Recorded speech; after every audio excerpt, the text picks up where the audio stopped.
এত সুন্দর এই টেস্টি রেসিপিটা দেখার জন্য স্কিপ না করে পুরো ভিডিওটা প্রথম থেকে দেখো।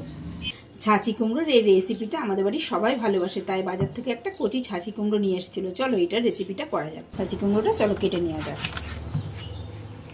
আর দেখো ছাঁচি কুমড়োটা একদম কচি।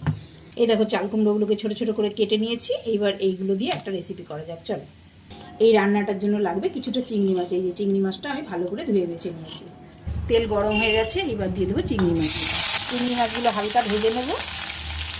এইবার দিয়ে দেবো শুকনো লঙ্কা আর একটু মুগ ডাল দিয়ে এটাকেও ভালোভাবে ভেজে নেব।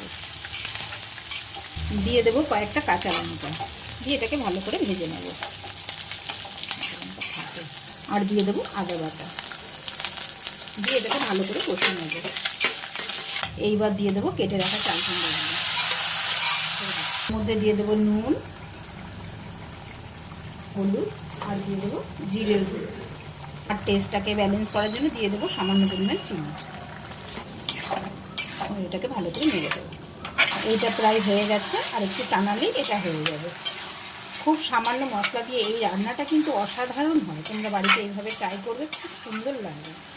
এই রেসিপিটা এইভাবে তোমরা বাড়িতে ট্রাই করো, তোমাদের খুব ভালো লাগবে। এইটা মুগ ডাল আর চিংড়ি মাছ দেওয়াতে এর স্বাদটা দ্বিগুণ বেড়ে যাবে।